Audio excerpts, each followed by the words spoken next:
Mi nombre es Karina Rojas, soy estudiante de la carrera de Educación Inicial en quinto nivel, Campus del Jirón. En este video se expondrá 3 características sobre el texto literario, se hablará sobre 2 librerías visitadas y una editorial. Además, se mencionará 2 libros seleccionados y el argumento del por qué se seleccionaron estos libros. La primera característica es la subjetividad, porque los autores de obras literarias tienen la posibilidad de escribir un lugar, un espacio, escribir un tiempo que ellos deseen, ya sea de acuerdo a su contexto o a sus gustos. Todo lo contrario a un texto no literario que tiene que ser sumamente objetivo porque habla de un hecho. Otra característica que tiene el texto literario y sobre todo la literatura infantil es la fantasía y la imaginación, porque el autor puede crear nuevos personajes, mundos extraordinarios que atraigan al lector. Y por último, la característica importante es cuál es el objetivo de una obra literaria. Creo que es el entretenimiento. Oscar Wilde decía que el arte es algo inútil, la literatura es un arte y por lo tanto, pero no se refería a que no sirve para nada, sino que no tiene una función de informar o enseñar, sino que sea un disfrute para la persona. Y es de ahí cuando la literatura se vuelve trascendente, porque al ser agradable se pasa de generación en generación. Como hemos visto, las historias de los hermanos Grimm siguen siendo escuchadas por los niños porque han sido agradables para el público y siguen hasta la actualidad. La primera librería visitada fue El Oso Lector, que está ubicada en la calle Coruña, en la ciudad de Quito. La propietaria es Carolina Bastidas, quien es docente de la Universidad Católica y también tallerista. Esta biblioteca nace en el 2014 como dentro del espacio virtual y esta librería también asistía a diferentes ferias. Pero gracias a la demanda, en el 2015 se crea la primera tienda física. En este lugar se especializan sobre todo en libros ilustrados o libros álbumes. La característica de estos libros es que tienen como ilustraciones sumamente detalladas, que la ilustración va acorde al texto y los textos son cortos. Cuando uno entra a la librería, es una librería pequeña, sin embargo al lado derecho tiene estanterías de color verde y celeste, donde están libros para bebés lectores, pequeños lectores, eso para el público más pequeño, para el público infantil. Mientras que al frente, en la estantería del frente, están para jóvenes y adultos. También la librería cuenta con un espacio de préstamo de libros para cualquier persona que quiera acceder. Es importante recalcar que Carolina Bastidas hace diferentes talleres, puede asistir a diferentes universidades para hablar un poco más de los libros ilustrados y los libros álbumes. La siguiente librería es la librería española.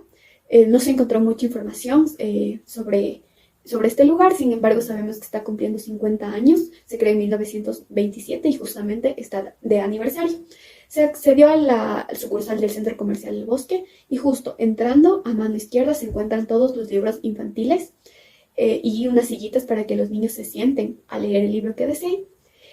No hay una organización en específico de los libros, hay una mezcla de todas las edades, como en un lado podemos encontrar para niños de 2, 3 años, podemos encontrar además para adolescentes. Hay una mezcla.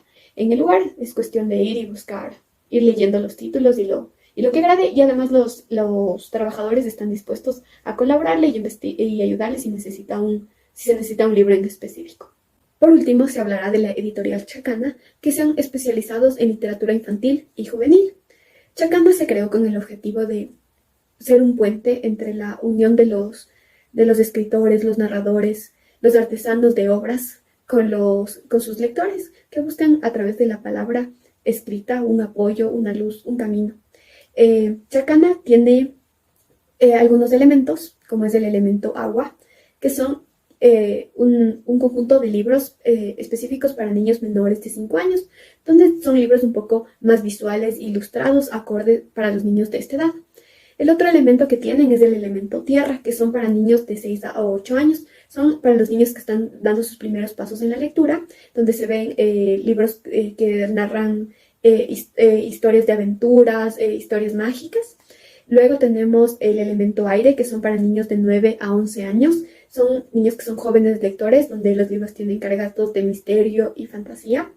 Luego tenemos El elemento fuego, que son para niños de 12 a 14 años, donde ya son libros que tienen un poquito más de una visión crítica y un análisis del entorno. Y finalmente tenemos El elemento luz, que son para niños de 15 a 18 años, donde a través de los libros se empieza a dar puntos de vista y se empieza a conocer la realidad en la que se vive. La primera característica es la subjetividad, porque los autores de obras literarias tienen la posibilidad de escribir un lugar, un espacio, escribir un tiempo que ellos deseen, ya sea de acuerdo a su contexto o a sus gustos. Todo lo contrario a un texto no literario que tiene que ser sumamente objetivo porque habla de un hecho. Otra característica que tiene el texto literario y sobre todo la literatura infantil es la fantasía y la imaginación, porque el autor puede crear nuevos personajes, mundos extraordinarios que atraigan al lector. Y por último, la característica importante es cuál es el objetivo de una obra literaria. Creo que es el entretenimiento. Oscar Wilde decía que el arte es algo inútil, la literatura es un arte. Y por lo tanto, pero no se refería a que no sirve para nada, sino que no tiene una función de informar o enseñar, sino que sea un disfrute para la persona. Y es de ahí cuando la literatura se vuelve trascendente, porque al ser agradable se pasa de generación en generación. Como hemos visto, las historias de los hermanos Grimm siguen siendo escuchadas por los niños porque han sido agradables para el público y siguen hasta la actualidad.